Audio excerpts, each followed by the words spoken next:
नमस्कार सर। जी नमस्कार। नमस्कार। मैं सुजाता गुप्ता, नमस्कार। जन मीडिया टीवी से।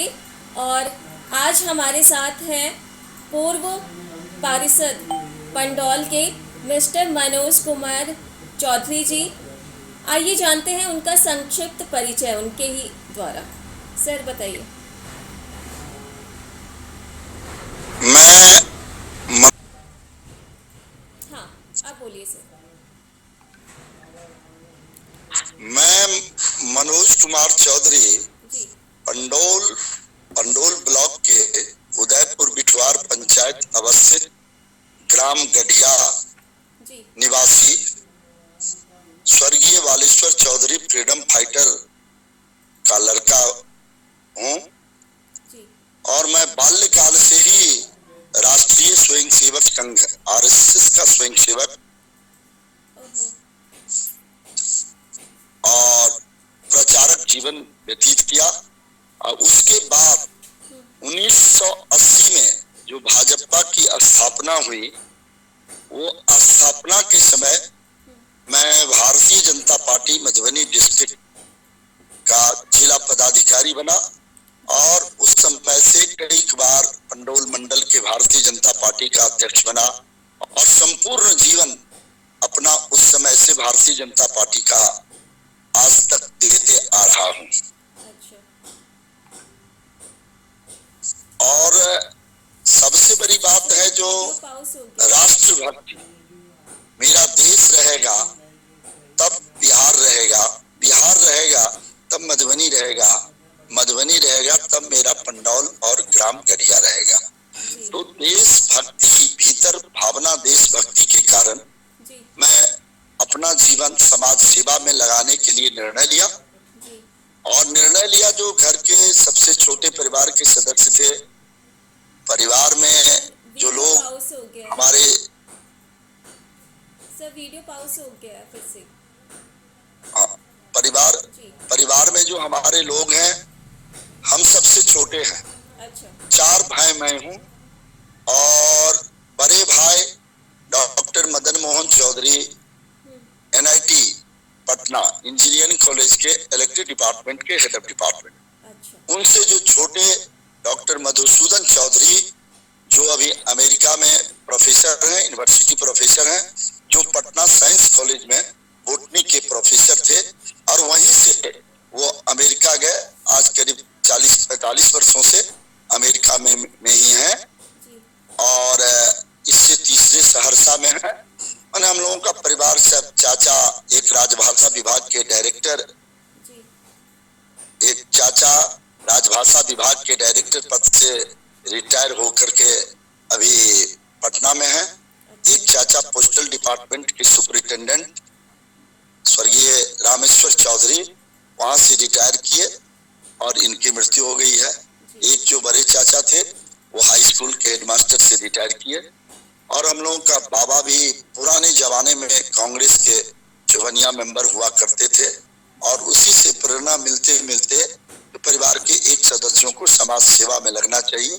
और उसी दृष्टिकोण से मैंने समाज सेवा का चयन किया। अच्छा। और उस समय से चयनकर्ता के रूप में आपको गांव गांव जाकर के समाज को जगाने का काम, समाज को न्याय दिलाने का काम, हर उनके अधिकार को दिलाने के लिए आंदोलनरत रहता हूं। अच्छा। और इसके बाद से मैं पहली बार जी।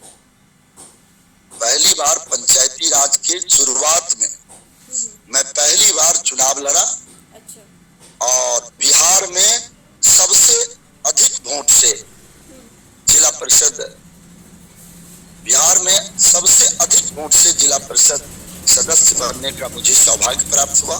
सभी लोगों का आशीर्वाद मेरे साथ है, क्योंकि मैंने संकल्प लिया, जो भाई भटके बिछड़े हाथ पकड़ ले साथ चले, भोजन कपड़ा घर की सुविधा शिक्षा सबको सुलभ रहे, ऊंच नीच लबलेशन हो छुआछूत अवशेषण हो, एक लहू सबकी नस नस में अपने पन की रीत गए।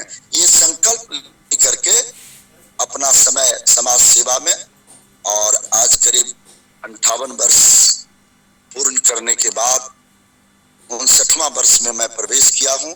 और लोगों के आग्रह पर, हर समाज के प्रेम के बल पर मैं पुनः जिला परिषद का इस बार चुनाव लड़ने जा रहा हूं।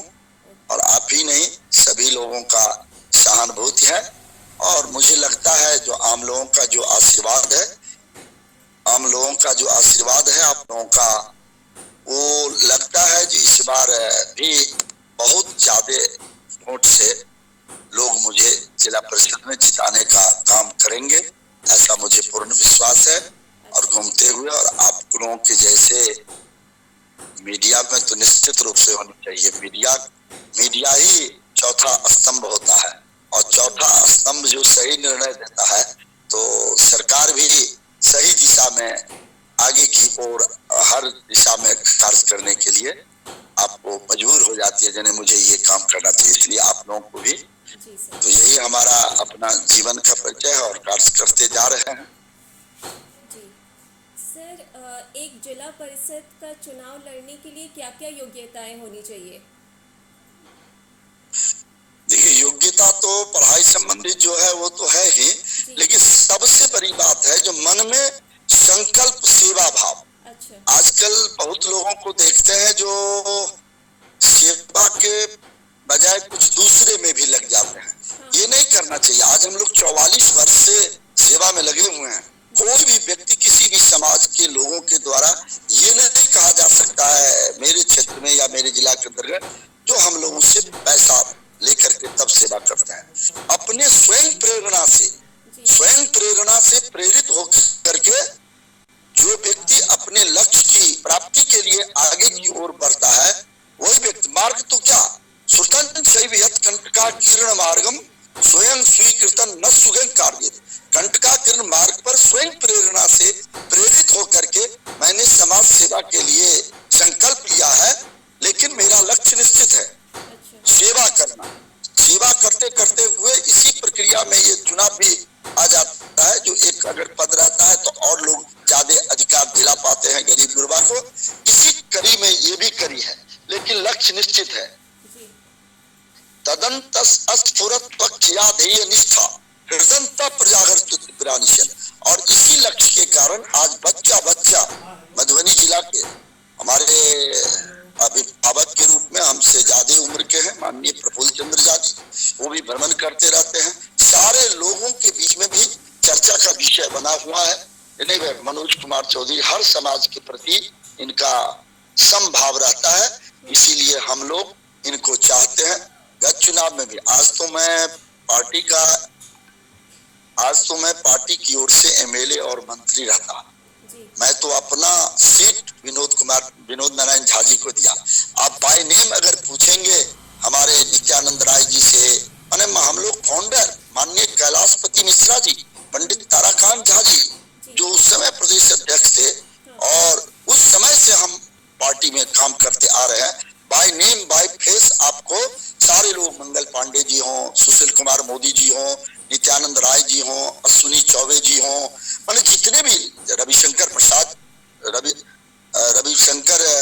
जी हों, जितने भी लोग हैं, कामेश्वर चौपाल जी जो हमारे अयोध्या राम मंदिर के शिलान्यास करता है, वो लोग बाय नेम बाय फेस व्यक्तिगत रूप से इन लोगों के साथ जुड़ करके काम किए हुए हैं। इसलिए वे सेवा भाव से आए हैं और चाहते हैं जो अभी भी, चूंकि राष्ट्र भक्ति है, अन्य दल और इसमें अंतर है।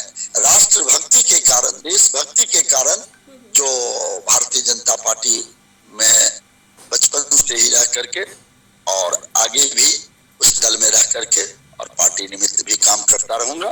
देश हित में समाज का सेवा भी करता रहूंगा। सर, एक जिला परिषद के रूप में आपकी क्या क्या उपलब्धियां हैं अभी तक? मैंने तो जिला परिषद में पहली बार चुनाव जीता। उस समय में फंड भी कम था जी। और लेकिन जहां तक मैं अपने चेयरमैन से लड़ करके अपने क्षेत्र के अंतर्गत सड़क के किनारे नाला, पोखरा में आपको बाउंड्री दीवार इत्यादि सड़क का निर्माण, आपको मत्स्य जीवी केंद्र के निमित्त भवन बना करके आम लोगों के हित में पंचायत में भवन बनवाना, ये सब काम मैंने किया। और मैं तो बहुत नीचे स्तर तक लोगों का सेवा करने का कार्य कर रहा हूँ।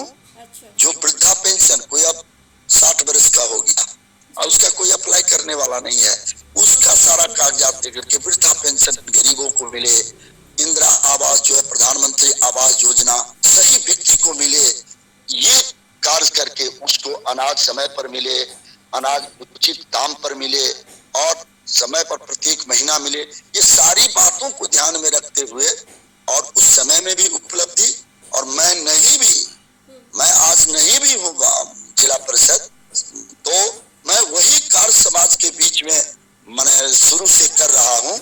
इसीलिए समाज के सभी लोग चाहते हैं कि नहीं, मनोज कुमार चौधरी जैसे व्यक्ति को ही जिला परिषद बनाना चाहिए। मैंने जात पात हर चीज से लोग ऊपर उठ करके वोट देने के लिए निर्णय लिए। अच्छा सर, आपने जैसे कहा कि आपने सभी वर्गों के लिए कार्य किया है, तो मतलब ऐसा भी कोई विशेष वर्ग था जिनके पास अभी तक जो आपका कार्य है वो नहीं पहुंच पाया? हेलो।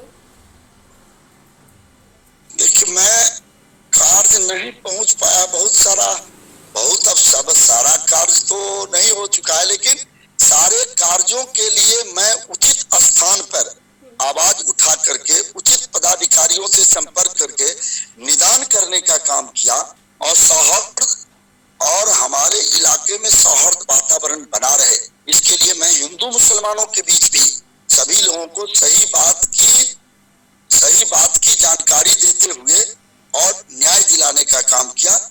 गलत जो पक्ष करते हैं उनको गलत और जो सही करते हैं उनको सही समझाने का कार्य प्रत्येक दिन करता रहता हूं, जिसके कारण हर समाज में मेरे प्रति सहानुभूति है। सर, आपके एरिया में अगर किसी को सहयोग चाहिए तो वो आपसे कैसे कांटेक्ट कर सकता है? मोबाइल अब तो करीब सभी गांव में वार्ड स्तर पर, चूंकि बूथ स्तर पर हम लोगों का संगठन है, तो बूथ स्तर पर मोबाइल का एक ग्रुप बना करके संगठन है। जो कोई कठिनाई होती है हम लोगों को तुरंत आपको जानकारी प्राप्त हो जाती है मोबाइल के माध्यम से, और तत्क्षण ही माने हम लोग उस जगह पर पहुंच जाते हैं और उनके कठिनाई को एकत्रित करते हैं और संबंधित अधिकारी से तुरंत जाकर के बात करके हम मामला को सेटल कराने का प्रयास करते हैं, और प्रयास करते हैं तो सफलता भी मिलती है। अच्छा सर, ऐसा कोई मिशन या फिर ऐसा कोई संकल्प जो अभी आप कर नहीं पाए हो, आप चाहते हैं कि आगे आने वाले चुनाव में आप वो चीज करेंगे? निश्चित रूप से अभी जैसे मेरे मन में संकल्प है, जो प्रत्येक पंचायत के हेडक्वार्टर पर एक हॉस्पिटल हो जाए। अच्छा। और इस हॉस्पिटल में डॉक्टर और प्रत्येक पंचायत केंद्र पर हॉस्पिटल हो जाए, और हर हॉस्पिटल में एक महिला डॉक्टर, एक पुरुष डॉक्टर, कंपाउंडर इत्यादि पूरे दवा के साथ वह हॉस्पिटल सुचारू रूप से चले, ताकि कोई व्यक्ति बीमार भी पड़े तो उसको तुरंत इलाज कराया जा सके। पहला तो ये संकल्प है। अच्छा। दूसरा, जो सभी गरीब लोग, जितने गरीब लोग हैं उनको पहले कार्ड अभी बहुत सारे लोग जो अपेक्षित हैं उनको कार्ड नहीं बन पाया है, वैसे लोगों को भी कार्ड पहले बनवा करके, जो ताकि कार्ड बना रहेगा उसके बाद ही सरकारी सुविधा मिलेगी। इसलिए वैसे व्यक्ति लोग छूटे हुए हैं जिनका कार्ड बनना चाहिए और नहीं बन पाया है, वैसे लोगों को, सभी लोगों को कार्ड बनवाने का काम करेंगे, ताकि उसको उचित समय पर सरकार के द्वारा दी गई राशि हो या अनाज हो उनको मिल सके। ये हमारी प्राथमिकता है। और स्वास्थ्य विभाग पर हम विशेष जोर देंगे। जो लोग बीमार पड़ रहे हैं गाँव में, उनको 17 किलोमीटर 20 किलोमीटर तक जाना पड़ता है हॉस्पिटल के लिए, तब तक बीच में इनकी मृत्यु हो जाती है।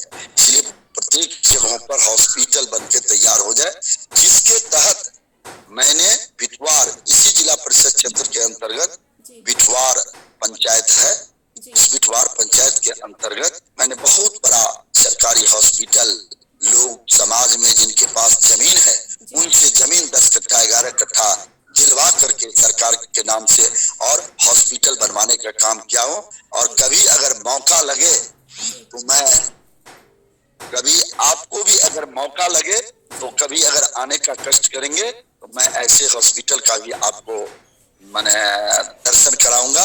यहाँ देख करके आपको आश्चर्य लगेगा कि इस निर्जन वन में भी, देहात में भी इतना अच्छा हॉस्पिटल बनवा के डॉक्टर सबको। और संजोग में कल ही आपको कोविड-19 यानी वैक्सीन का सुइया इस हॉस्पिटल पर अपने इलाके के सभी गरीब गुरबा से लेकर के 45 वर्ष से ज्यादा उम्र के लोगों को मैंने वैक्सीन दिलवाने का भी काम कल ही समाप्त किया। अच्छा, मतलब हॉस्पिटल तैयार हो चुका है और कोरोना की वैक्सीन आप वहाँ पे प्रोवाइड कर रहे हैं? जी हाँ, बिठवार गढ़िया में। अच्छा, ये तो बहुत ही अच्छी न्यूज़ आपने बताई कि वहाँ पर स्टार्ट हो चुका है। 45 इयर्स तक के लोग अब लगवा सकते हैं वहाँ पर वैक्सीन। जी, ये तो कल दिलवाया है। इससे 10-15 दिन पहले आपको भगवतीपुर, जो हमारे ही इलाका में आता है, भगवतीपुर अस्पताल जो पूर्व से बना हुआ था, वो उसमें भी सरकारी कैंप लगवा करके, अच्छा। और भगवतीपुर अस्पताल में भी सरकारी कैंप लगवा करके 15 दिन पहले वहां भी इस इलाके के लोगों को सूचना दे करके, सब लोगों को बुला करके और सरकारी स्तर से फ्री वैक्सीन दिलवाने में अहम भूमिका अदा करके शाम तक सब लोगों को वैक्सीन दिलवाने का। और फिर आगे और जो छूटे हुए लोग हैं उनके लिए 6 अप्रैल, ये जो 3-4 दिन के बाद जो 6 अप्रैल को फिर उसी अस्पताल पर छूटे हुए लोगों के लिए रखने का कार्य किया हूँ। जो 6 अप्रैल को इसी बिठवार गढ़िया अस्पताल पर 6 अप्रैल को पुनः कैंप लगाया जाएगा और छूटे हुए लोगों को फिर वैक्सीन दिलवा, माने एक भी व्यक्ति को छोड़ना नहीं है। ऐसी योजना लेकर के मैं कैंप लगवा करके गांव के लोगों को सूचना दे करके दिलवाने का कार्य कर रहा हूँ, जिसमें करीब 50% लोगों को दिलाने में सफलता मुझे मिली है। और जगहों पर टाइम दे करके मैं इसका तिथि निर्धारण कर रहा हूँ और सभी लोगों को वैक्सीन दिलवाने का कार्य करूंगा। सर, बहुत ही अच्छा आप कार्य कर रहे हैं। सर, आपके एरिया में एजुकेशन के लिए आपने अभी तक क्या कार्य किया है, एजुकेशन और कृषि से रिलेटेड? अब इस पर देखिए, एजुकेशन में जैसे अब हमारे सहयोग से अब तो अभी इंटरमीडिएट की पढ़ाई हो रही है, रीजनल स्कूल, सेकेंडरी स्कूल जिसमें CBSE की पढ़ाई जी। और एजुकेशन से संबंधित मैं अपने क्षेत्र के सभी स्कूलों में, अच्छा। सभी स्कूलों में भवन निर्माण कार्य सरकार की ओर से जो योजना बनी, तो मैं लड़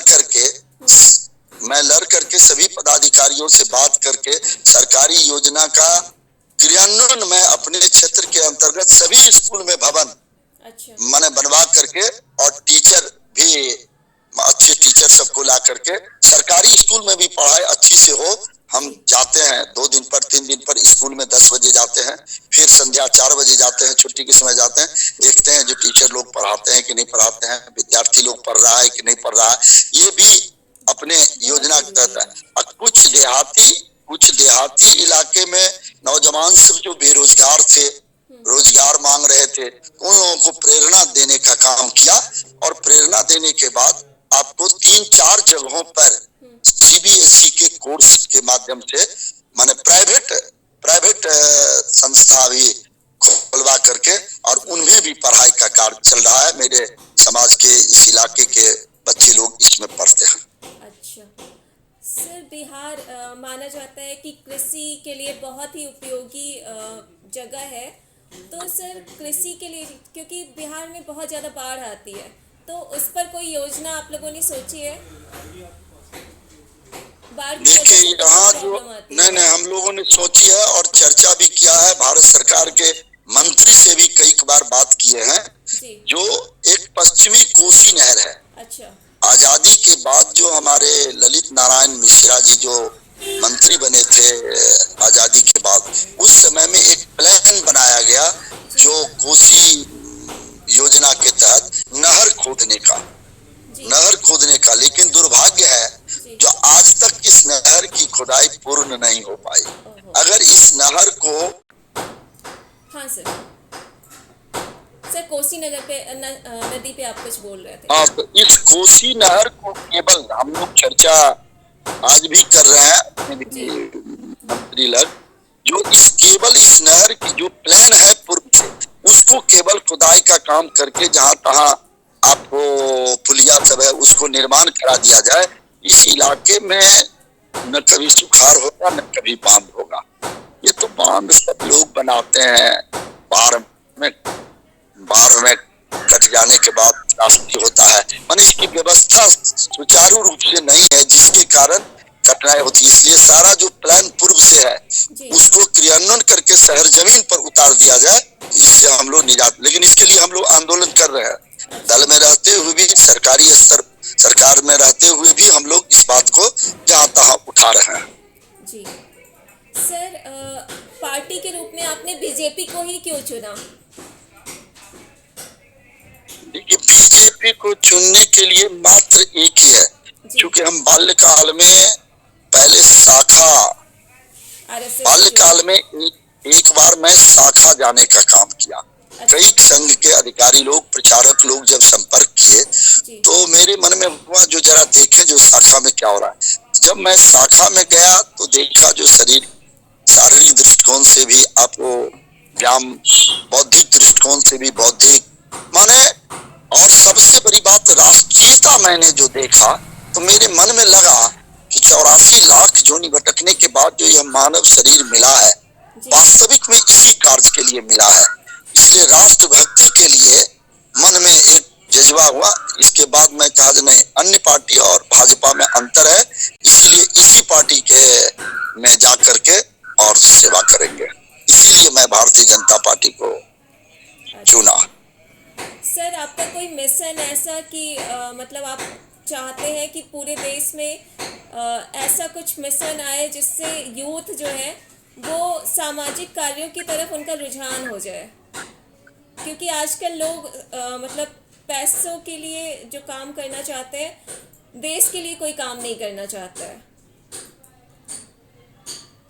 हाँ, ये दिक्कत है। हम लोग भी प्रेरणा देते हैं तो ये लोग बेरोजगारी, देखिए वास्तविक में बेरोजगारी है भी। अब जिस नौजवान को देश के प्रति है लेकिन उसके परिवार में कुछ नहीं है, हर कार्य आजकल अर्थ से होता है, लेकिन सारा चीज अर्थ से ही नहीं होता है। आप अगर अच्छे कार्य को अगर प्रारंभ करेंगे तो सहायता करने वाले भी बहुत सारे लोग हो जाते हैं। जब वो समझ जाते हैं कि मेरा अर्थ जो है सही दिशा की ओर जा रहा है, तो वैसे लोग भी बहुत हैं अच्छे समाज में जो इस तरह की मदद करते हैं। ये नौजवान सब है। अब युवा के बारे में मैं क्या कहूँगा, युवा सब माने कार्य करना नहीं चाहता है जी। युवा सबको कार्य जो, देखिए बैठ करके ही केवल बात करके तो न आपका विकास होगा, न देश का विकास होगा, न समाज का विकास होगा। जब बैठेंगे, कार्य नहीं करेंगे। अब देखिए, अभी हम लोग अपने घर का भी काम कर लेते हैं, दूसरे को भी देते हैं, जो देखो गौ माता का सेवा करो, उस दूध को बेचो, इससे आर्थिक होगा। फिर अब केवल सरकारी नौकरी के लिए गाली देना, सरकारी नौकरी तो संभव नहीं है। शरीर को मेहनत करोगे तो अभी भी कमी नहीं है। मेहनत करने में युवा लोग बहुत कतरा रहे हैं। सही बात। और सर, आपने बहुत बड़ी बात कही है कि एक युवा को, अगर आप कोई भी काम कर रहे हो, घर का भी काम कर रहे हो और बाहर का भी काम कर रहे हो, तो इसमें कोई बुराई नहीं है। हर काम को करना चाहिए, गौ सेवा को भी करनी चाहिए और जितना भी हो सके एक्टिव रहना चाहिए सभी को। निश्चित निश्चित हमारे इलाके का युवा है जी। आप देखेंगे लॉकडाउन में हम लोग हजार पैकेट बनवा करके और गरीब लोगों के बीच में मुसहर, मंडल, राम ऐसे व्यक्तियों के टोला में जा करके, मुसहर इत्यादि, राम इत्यादि टोला में जा करके लोगों को पैकेट बना के कई दिनों तक भोजन देता रहा। और सारे नौजवान मेहनत किए इसमें। केवल उनको अच्छी बात, दिशा देने वाले व्यक्तियों का अभाव है जो इसको सही जानकारी दे। और सही जानकारी आप देंगे, एक बार नहीं, दो बार नहीं, 3 बार 4 बार, हम लोग तो 17 बार गए हैं। तो अच्छे लोगों को जोड़ करके और उस लोगों को राष्ट्रभक्ति और क्यों मानव शरीर मिला है इस चीज को समझा करके तो लोग सब युवा लोग काम कर रहे हैं, आज भी काम कर रहे हैं। तो हर जगह तो 1-8% तो वैसे लोग रहते ही है ना जी। सर, जन मीडिया टीवी के माध्यम से आप पूरे समाज को आज क्या मैसेज देना चाहते हैं, क्या संदेश देना चाहते हैं? पूरे समाज के लिए मैं अपनी ओर से यही कहना चाहूंगा, जो व्यक्ति जी किसान का काम करते हैं, इसमें रुचि के साथ कार्य करें। छात्र अगर पढ़ते हैं तो पढ़ाई में रुचि से पढ़ें, ताकि कोई लक्ष्य निश्चित करके आगे की ओर अगर पढ़ेंगे तो आगे की ओर बढ़ेंगे।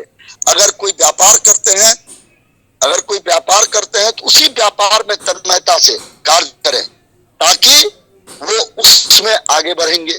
कोई खेती करते हैं तो खेती कार्य में आगे बढ़े। हर व्यक्ति का कार्य है, बिजनेस है, हर बिजनेस है। अभी तो मैं सब लोगों को कहता हूँ जो गौ पालन करो, इसमें सब्सिडी भी है और गौ माता का सेवा भी है, कृष्ण की सेवा भी होगी, गौ और रोजगार भी होगा, दूध है, मखाना का खेती करने के लिए मैं सब लोगों को कह रहा हूँ। मैं पूर्णिया गया था, पूर्णिया में मैंने जो देखा, केवल 2-3 हाथ मैंने जमीन को गड्ढा कर देने के बाद उसमें जो मखाना का उत्पादन मैंने देखा, मैं तो यहाँ आकर के अपने क्षेत्र में सभी लोगों को कहा है कि आप लोगों को जो जमीन है, उस जमीन को आप 2 हाथ 3 हाथ गहरा करके आप 1 बीघा 2 बीघा में बना करके और मखाना का खेती करिए, क्योंकि मखाना बहुत जल्दी आपको बहुत हजारों हमको तो लगता है 5-7 हजार रुपये किलो हो जाएगा। और गोल्ड मार्केट में मैंने ये विश्व स्तरीय है, 22 देशों से जानकारी मिली है, 22 देशों से तो मांग आ गया। और केवल मिथिला में ही 10-12 जिला में मखाना का उद्योग होता है। पूर्णिया में अभी सबसे ज्यादा हो रहा है, दरभंगा साइड हो रहा है। हमने अपने यहाँ कहा है सभी बेरोजगार नौजवानों को जो कुछ करो, कोई भी घर ऐसा नहीं है जो लीज पर, जिनके पास जमीन नहीं है, वो लीज पर देने वाले बहुत सारे लोग हैं जिनके पास जमीन है। वो कार्य करेंगे, बेरोजगारी दूर हो जाएगी। इसके लिए सभी लोगों को हम सभी जगह पर जाकर के प्रेरणा दे रहे हैं, जो आप लोग जहां हैं, जिस कार्य में लगे हुए हैं, उसी में मेहनत से कार्य करें, दूसरे पर निर्भर नहीं हो, आत्मनिर्भर, अपने पर निर्भर हो करके अगर कार्य को आप करेंगे तो आपको सफलता मिलेगी। ये मुझे सर, जैसे आपने अभी बताया कि गौशाला खोलनी चाहिए और मखाना का जो बिजनेस है वह बहुत ही फल फूल सकता है बिहार में, तो सर गवर्नमेंट के कुछ ऐसे प्लान भी है क्या कि जिसमें यूथ उसमें अप्लाई कर सकते हैं? क्योंकि कई लोगों के पास जमीन नहीं है, किसी के पास फंड नहीं होता है।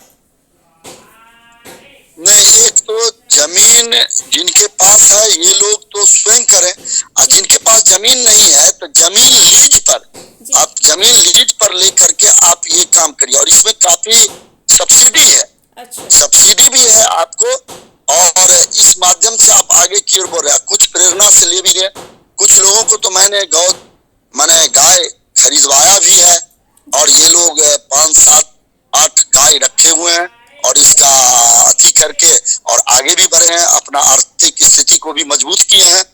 ऐसा तो हम अपने उम्र में देखे हैं, क्योंकि आप लोगों के साथ कभी जुड़े नहीं थे। मैं पहली बार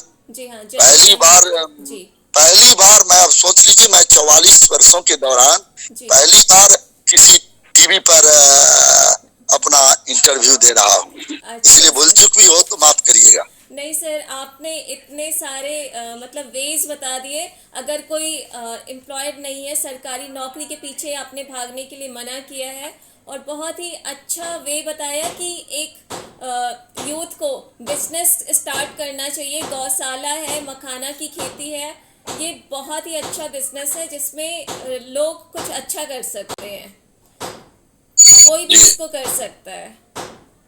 जी भी हमारे कुछ क्वेश्चंस होंगे, हम उसे कंटिन्यू करेंगे।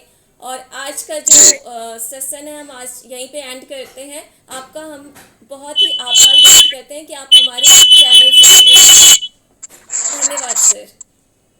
जी, बहुत मुझे भी काफी प्रसन्नता हुई जो आपके टीवी पर आने के लिए मुझे मौका मिला, और काफी प्रसन्नता। और मैं जब कभी भी कोई इस तरह का कार्यक्रम बराबर होता रहता है, कार्यक्रम होगा तो मैं आपको वीडियो करके कोशिश करूंगा। नमस्कार सर। जी नमस्कार। धन्यवाद। नमस्कार।